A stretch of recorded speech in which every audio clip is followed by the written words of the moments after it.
Sir, 16. It will be 512 by 4 divided by Sir, 16 chips होंगे. obviously बेटा 4 4 into 4 16 total आपकी 16 chips लगेंगी 128 cross 1 The second thing now is 4 by 4 location से 4 निकला है, डाटा बिट से 4 निकला है. इसका मतलब आपके कितने एरे होंगे? 4 एरेज होंगे बेटा, 4 और हर एरे में 4 चिप्स होंगी. यस ठीक है. तो मेमोरी इंटरकनेक्शन जब आपके आ जाते हैं तो ये चीज बड़ी काम में आती है, कितने कहाँ पर कितनी चिप्स लगेंगी. अब the second thing now, number of data lines. Sir data lines 4 होंगी. डेटा लाइन जो आपकी मेन मेमोरी में है वही होगी. यहाँ पर आपको 4 है, 4 ही होगी. तो number of total address lines 9. ठीक है. आप अगर रफ वर्क में देखो 512 किसके बराबर होता है? ये 2 रेज़ पावर 9 के बराबर होता है. इसके मतलब कि 9 लाइंस काफी है आपकी 512 मेमोरी लोकेशन को डिफाइन करने में. इसके बाद बेटा आपका आता है number of chip select lines. Sir 2 होंगी. सर 2 होंगी. It will be 9. आपकी टोटल एड्रेस लाइन 9 है और एक चिप के लिए कितनी एड्रेस लाइंस लगेंगी? 128 कितना होता है? 128 is equal to 2 power 7. 7. 9 minus 7 it will be the number of chip select lines आपकी 2 होगी. What will be the size of decoder? Sir 2 to 4. 2 to 4. और सर जितनी भी चिप सेलेक्ट लाइन होती हैं यानी कि 2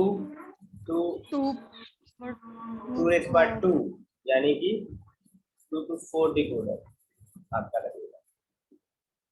Is it okay?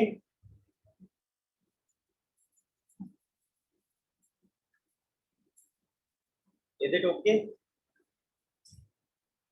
2 to 4 decoder. देखो 5-6 चीजें निकालनी है और बड़ी आसानी से निकलती हैं बेटा. और जैसी मर्जी मेमोरी आ जाए आपके सामने आप आराम से निकाल सकते हो, कोई इसमें प्रॉब्लम नहीं होगी. अब रही बात इसके इंटरकनेक्शंस की, वो देखें. यहाँ तक बेटा क्लियर है सभी को? ये काम हम कल कर चुके हैं. This is just for your practice. अगर स्टिल समझ नहीं आया था, कल मिस हो गया था, तो आप पूछ सकते हो बेटा. You can ask anything. बोलो बेटा, क्या आगे मूव करें? तो ये चीजें नोट कर लो बेटा. 16 चिप्स लगनी है, 4 एरेज में 4-4 चिप्स लगेंगी. डाटा लाइंस भी 4 है. ठीक है. Total number of total address lines आपकी 9 होंगी, जिसमें से 2 चिप सेलेक्ट लाइंस होंगी और 2 to 4 डिकोडर यूज होगा. आगे बढ़ते हैं बेटा. सबसे पहली चीज जो है वो तो यही है कि 4 आपकी चिप्स लगेंगी. 4 सॉरी आपके एरे होंगे. 1 2 3 4. एक एरे उसमें 4 चिप्स करते हैं. अब दूसरा एरे लेते हैं. अगेन 1 2 3 और 4. ऐसे ही बेटा 2 और एरेज बनेंगे. 1 2 3 4.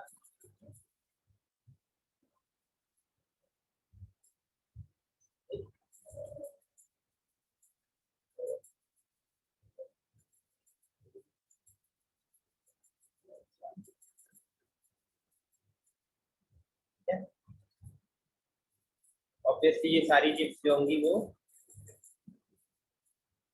128/1 की होगी। सबके अंदर लिखना है आपने 128/1।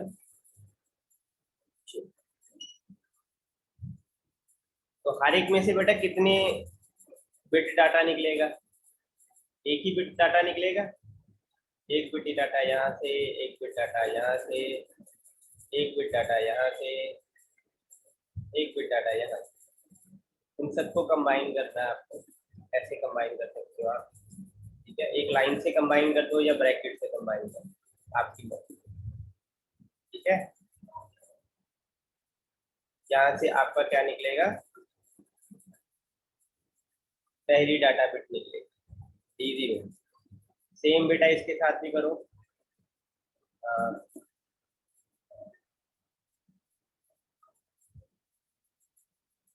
सेम यहाँ पर भी वैसे ही।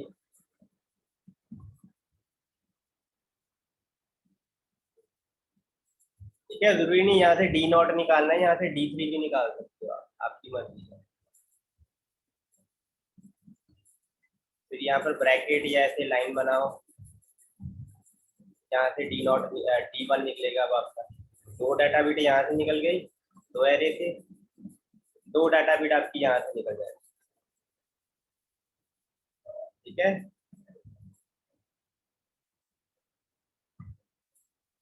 तो तीसरी निकल गई।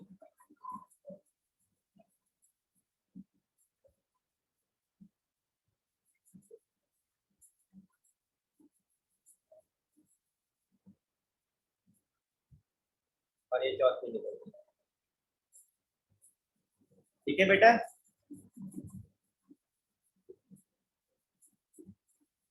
Is it okay? यहाँ तक ओके है बेटा? Speak up. ओके है? तो चार डाटा लाइंस तो निकाल दी हमने, सभी से एक एक बिट निकल सकता था। तो हर एक एरे की डाटा लाइंस कंबाइन कर दी, एक एक बिट निकाल दिया हर एक एरे से। तो चार एरे से 4 बिट का डाटा निकल गया। Is it okay? बोलो बेटा, इज इट ओके?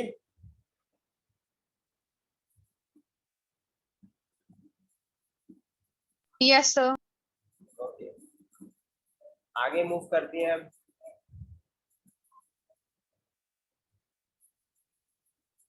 तो अब आपकी बेटा दो चिप सेलेक्ट लाइंस है और साथ जो है वो सिंगल चिप सेलेक्ट लाइन है। मतलब A6 to A0 जो आपकी होंगी वो आपकी सभी चिप्स को दी जाएंगी। सभी चिप्स को दी जाएंगी मतलब कुछ इस तरीके से।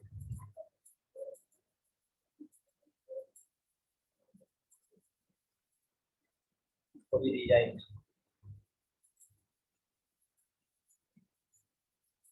स्केल से बनाओगे तो ऑब्वियसली थोड़ा बेटर बनेंगी। यहाँ पर भी दी, तो ये वाली सभी चिप्स को दी जाती है। जो चिप सेलेक्ट, जो आपकी सिंगल चिप सेलेक्ट लाइन है ना, सिंगल चिप एड्रेस लाइन जो है वो सभी को दी जाती है। तो इनको तो दे दी, फर्दर बेटा आप इनको भी देनी है।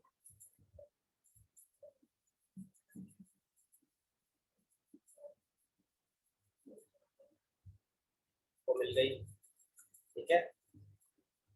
इनको भी मिल गई, इनको भी मिल गई, इसको मिल गई। सेम बेटा यहाँ पर भी।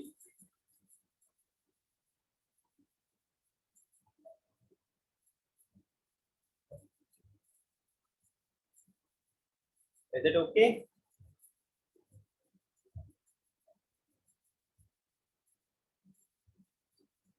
अब बचती है बात बेटा चिप सेलेक्ट लाइन, यानी कि इसकी ऊपर जगह नहीं है, आप ऊपर से ही बना सकते हो।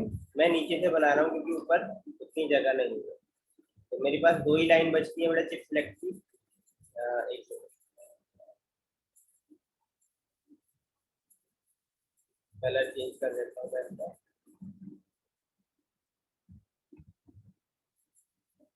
तो बेटा दो लाइंस हैं A8 और A9। सॉरी A8 और A7, इसको पास करना है किससे?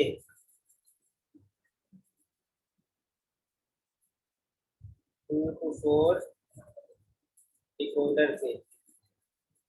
इसमें से 4 लाइन निकलेंगी, 1 2 3 4। ये 0 के लिए, ये 1 के लिए, ये 2 के लिए, ये 3 के लिए।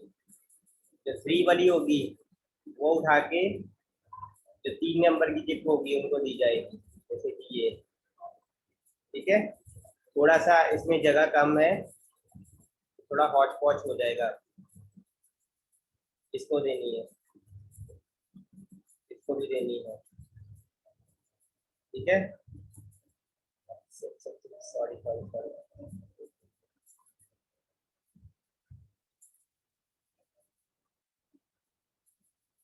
3 नंबर की चिप इसको दी और सिर्फ इसको देनी है बेटा, तो 3 नंबर की चिप। उसके बाद 2 नंबर की लाइन बेटा, अगेन ये किसको देनी है? 2 नंबर की चिप को, इसको और इसको। Is it okay? और ऑब्वियसली इसको भी बेटा 2 नंबर की लाइन ही दी जाएगी। आपको कनेक्शन कैसे बनाना है दैट्स अप टू यू, कि आप जहां से मर्जी निकाल के लेके आओ, बट क्लियर कट्स नजर आना चाहिए बेटा।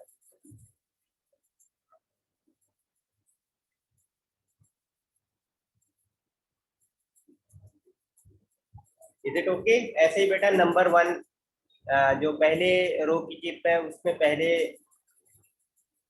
डिकोडर की नंबर 1 आपकी आउटपुट आएगी और 0 नंबर की आउटपुट जो ये वाले सेल, ये वाली चिप्स है इनमें आएगी। Is it okay? Is it okay बेटा? Yes, sir. नॉर्मली आपको ज्यादा से ज्यादा बेटा 2 एरेज आएंगे, ज्यादा से ज्यादा।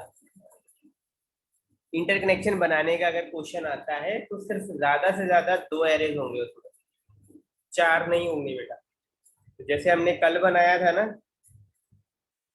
वैसे आप बना सकते हो। Is it okay? और एक क्वेश्चन अगर प्रैक्टिस करना है बेटा तो मैं आपको क्वेश्चन दे देता हूँ, इंटरकनेक्शंस आप खुद बनाना। तो आपने, आपका क्वेश्चन है build a memory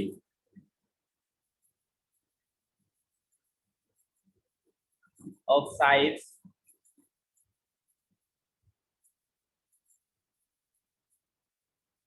2K by 8 from memory chips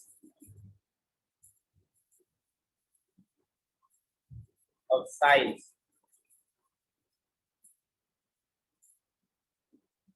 32 by 2। तो बताओ इसमें कितनी डेटा लाइंस लगेंगी, कितनी टोटल एड्रेस लाइंस लगेंगी, कितनी चिप सेलेक्ट लाइंस लगेंगी, डिकोडर का साइज क्या होगा, और कितनी चिप्स लगेंगी? सर 2K में अब मैं 2000 नहीं ना, 2 को 1024 से मल्टीप्लाई करूंगी ना। बिल्कुल बिल्कुल, के मतलब बेटा 1024। हमेशा याद रखना, your 1K is equal to 1024, 1M is equal to 1K, मतलब 1024 इंटू 1024 लेने का मतलब ही बेटा यही है ताकि 2 की पावर में हम कर सके। वैसे नॉर्मल टर्म में के मतलब 1000 ही होता है, लेकिन इन डिजिटल इलेक्ट्रॉनिक्स के का मतलब है 1024।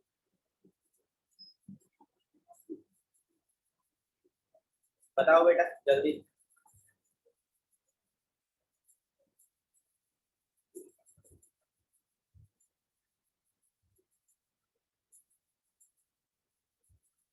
पूरे क्वेश्चंस की बेटा बेसिक बेसिक कैलकुलेशन करने में आपको 5 मिनट से ज्यादा टाइम ना लगे। ठीक है, 5 minute is more than sufficient to solve this.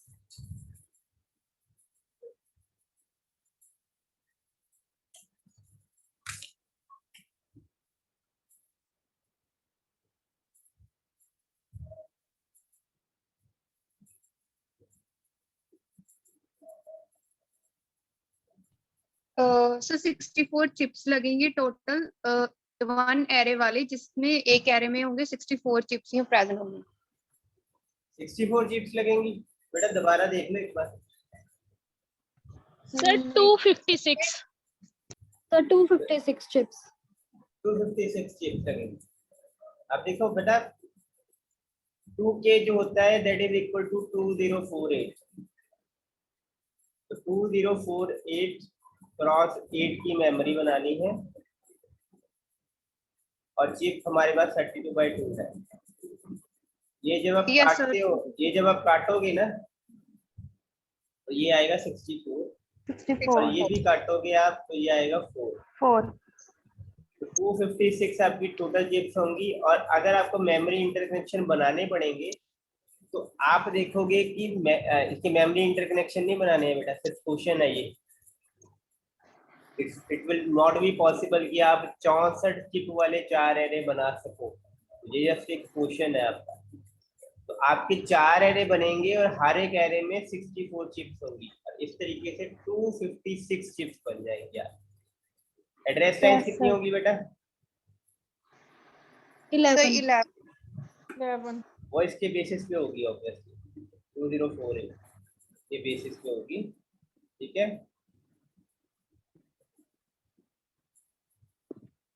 तो वो होगी बेटा 2048 कितना होता है? 2048 इज इक्वल टू पावर 11। आपकी टोटल एड्रेस लाइन कितनी होगी? Total data lines sir 8 chip select lines sir 6 वो डिपेंड करता है आपके इस पे। 32 क्या बोलता है? 32 इज 2 पावर 5, मतलब 5 आपकी सिंगल चिप सेलेक्ट लाइंस होंगी और 11 आपकी टोटल है, तो 6 आपकी चिप सेलेक्ट लाइंस होंगी। 6 लाइंस आपकी चिप सेलेक्ट लाइन होंगी। And the last is the size of decoder. Decoder का साइज क्या होगा बेटा?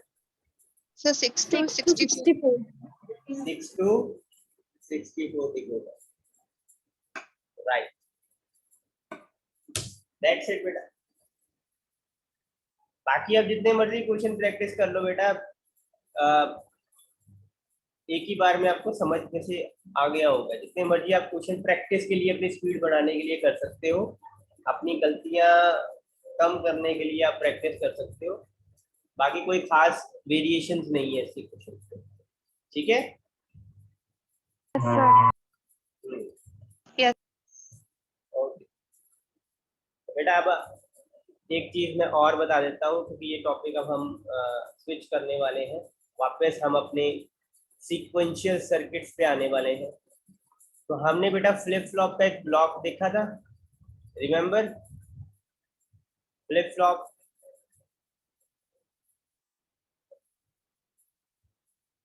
क्या होता था? फ्लिप फ्लॉप में एक क्लॉक, एक आउटपुट, उस आउटपुट का कॉम्प्लीमेंट और एक या दो इनपुट होती थी, है ना?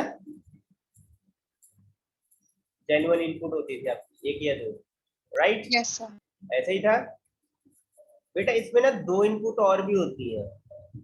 वो 2 इनपुट है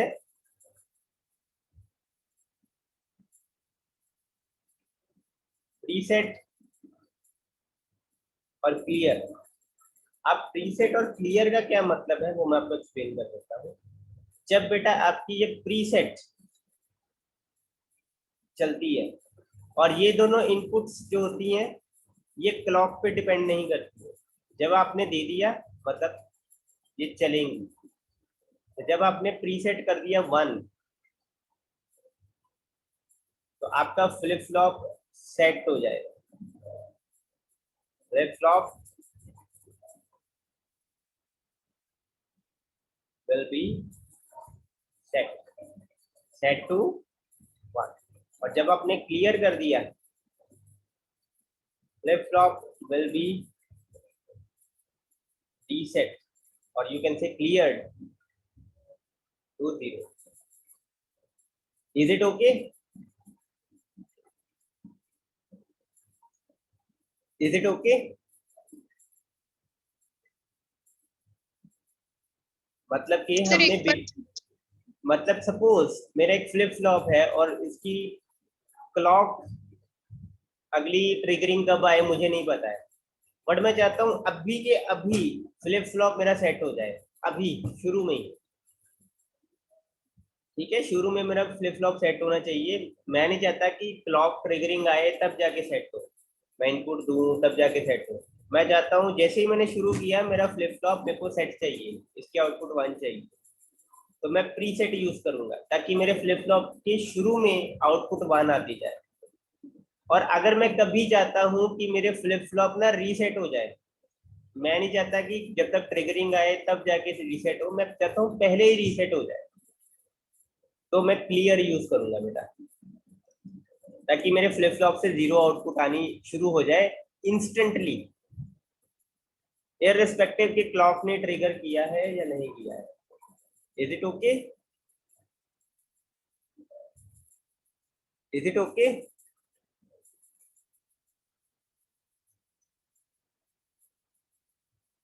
बोलो बेटा, इज इट ओके? या एक बार Yes, sir. दोबारा बताऊं?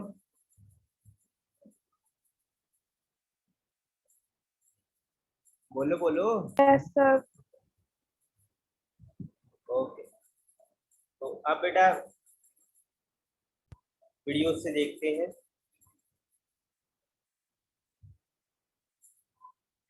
तो आपका नेक्स्ट टॉपिक है बेटा counter. Counter as a name suggest, पहले मैं इसको चलाने से पहले ना आपको थोड़ा सा बता देता हूँ।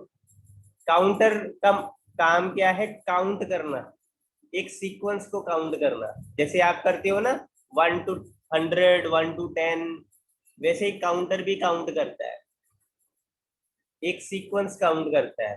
अब बहुत सारे सीक्वेंस हो सकते हैं बेटा, जैसे कि अप काउंटर। अप काउंटर का मतलब है कि असेंडिंग ऑर्डर में काउंट करना, 1 2 3 4 5 6 7 8 9 10।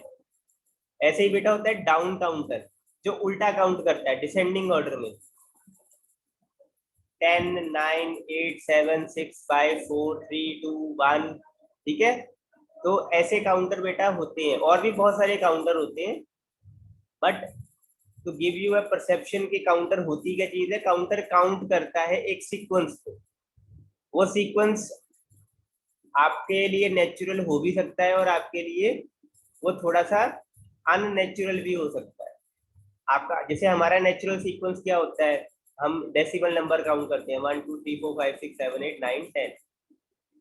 ठीक है, या उल्टी गिनती भी करती है हम 10 9 8 7 6 5 4 3 2 1। और यहाँ पे बेटा कुछ ऐसी काउंटिंग भी हो सकती है, जैसे कि 0 1 2 3 4 5, वापस फिर 0 1 2 3 4 5, ऐसी काउंटिंग भी हो सकती है जो हमारे लिए नेचुरल ना हो। तो काउंटर बेसिकली क्या है? काउंटर बेसिकली क्या है? काउंट करने का काम करेगा। इसमें बहुत सारे फ्लिप फ्लॉप्स होंगे बेटा। Is it okay? Is it okay? Yes, sir. Yes, sir. आगे आगे बेटा वीडियो देखते हैं। We start with an introduction to the counters. So basically counter, as the name suggests, it will count numbers. तो counters obviously दो categories में है, synchronous और asynchronous. We will get back to this point a bit in a moment. तो अब दूसरे point पहले हम आते हैं कि अगर आपने n बिट काउंटर बनाना है तो आपको n फ्लिप फ्लॉप्स चाहिए। मीन्स अगर आपने 3 बिट का काउंटर बनाना है, 3 bit, if you want to make a 3 bit counter you need 3 flip flops. ठीक है, तो काउंटर काउंट बेटा करेगा बाइनरी नंबर्स को की फॉर्म में काउंट करेगा। जैसे हम 1 2 3 4 5 6 7 8 करते हैं, वो करेगा 0 1, फिर 1 0 1 1 1 0 0 1 0 1। इसके लिए तो यही 0 1 2 3 4 5 6 7 है ना, तो वो बाइनरी फॉर्म में काउंट करेगा। ठीक है, और दूसरी बात कि अगर आप n बिट काउंटर बनाना चाहते हो, मान लो 3 बिट का काउंटर बनाना चाहते हो, तो आपको उतने ही फ्लिप फ्लॉप लगेंगे। जितने बिट का काउंटर बनाना चाहते हो उतने ही फ्लिप फ्लॉप लगेंगे। Is it okay? Is it okay?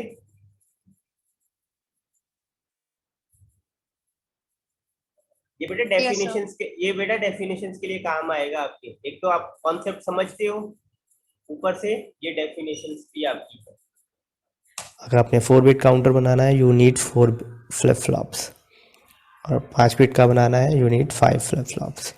तो काउंटर्स में अब काउंट होगा, जैसे कि अगर आप कहें तो डेसिमल काउंटर हो सकता है, decimal counter that will count from 0 to 9।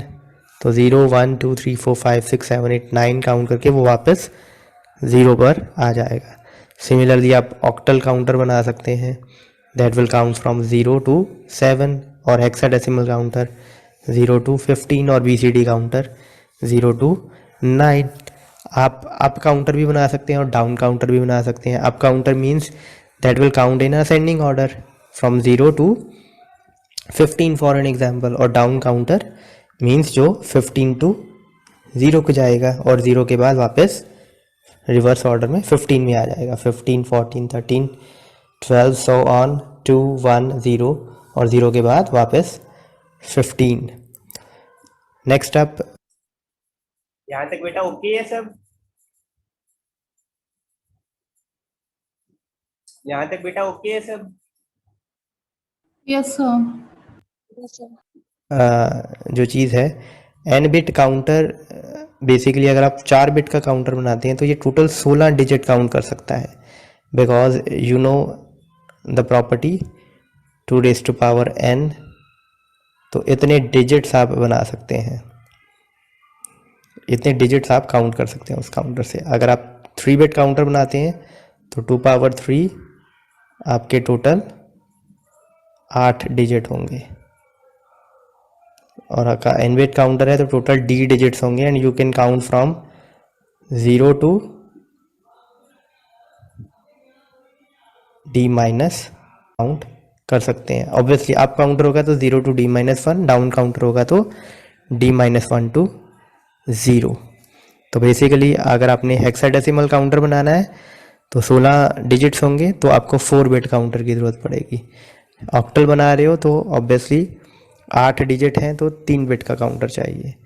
Now obviously आपको जितने बिट्स का आपका काउंटर बनेगा उतने आपके फ्लिप फ्लॉप लगेंगे, जैसे कि ऑक्टल में आपके 3 फ्लिप फ्लॉप लगेंगे, तो आपके ऑब्वियसली 2 3 4 जितने भी फ्लिप फ्लॉप्स यूज़ हो रहे हैं उन सभी को क्लॉक्स भी लगेगी, क्लॉक इनपुट भी लगेगी। ठीक है, यहाँ तक क्लियर है बेटा?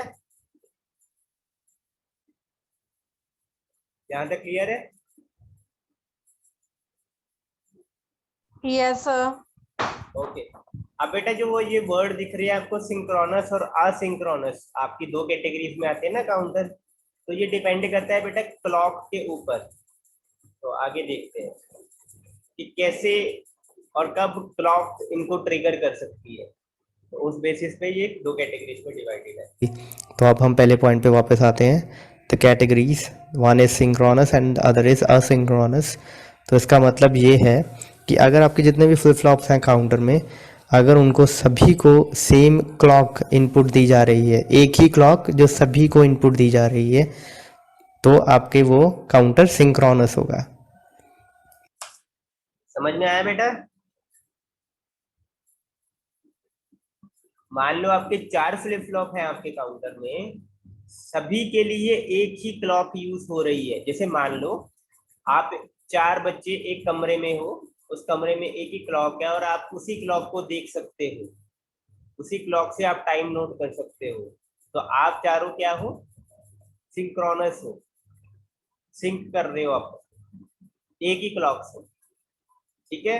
और अगर आप 4 बच्चे मैं अलग अलग कमरे में बिठाऊं और आप सबके लिए एक अलग अलग क्लॉक है, तो आप सिंक नहीं कर पाओगे, इसका मतलब आप असिंक्रोनस, क्योंकि आपकी क्लॉक डिफरेंट है, ठीक है। तो अगर सभी फ्लिप फ्लॉप को सेम क्लॉक दी जाती है तो वो सिंक्रोनस काउंटर है। अगर सभी फ्लिप फ्लॉप को या कुछ फ्लिप फ्लॉप को डिफरेंट क्लॉक दी जाती है ट्रिगर करने के लिए, तो वो असिंक्रोनस है। Getting my point? कि सेम क्लॉक होगी तो सेम टाइम पे सभी फ्लिप फ्लॉप ट्रिगर करेंगे, लेकिन अगर डिफरेंट क्लॉक होगी तो सभी फ्लिप फ्लॉप डिफरेंट टाइम पर ट्रिगर करेंगे।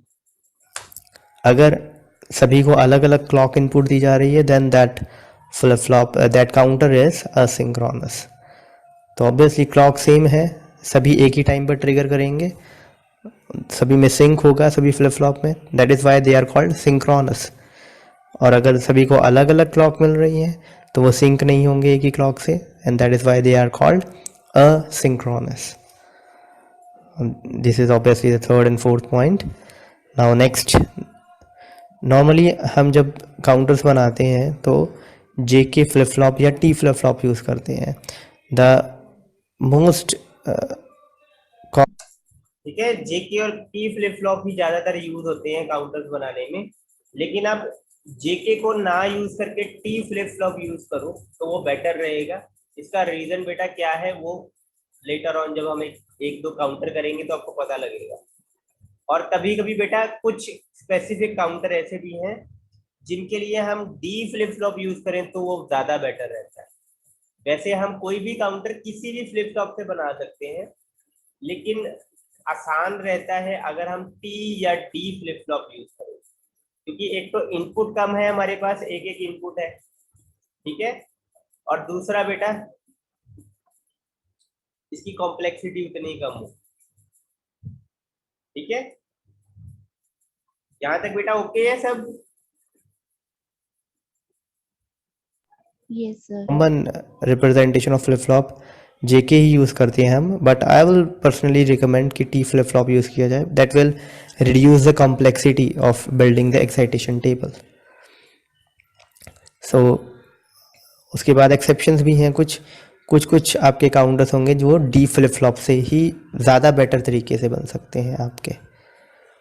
सो मूविंग अप नेक्स्ट, देख सकते हैं तो एक काउंटर की एक्साइटेशन टेबल आपको आने जरूरी है बेटा फ्लिप फ्लॉप काउंटर्स बनाने के लिए.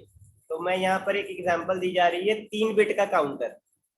3 बिट के काउंटर के लिए बेटा 3 फ्लिप फ्लॉप लगेंगे. हम उनको नेम दे देते हैं, लेट से फ्लिप फ्लॉप 0, फ्लिप फ्लॉप 1 और फ्लिप फ्लॉप 2.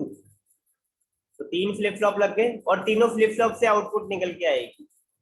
पहले फ्लिप फ्लॉप से Q0, दूसरे फ्लिप फ्लॉप से Q1 और तीसरे फ्लिप फ्लॉप से Q2.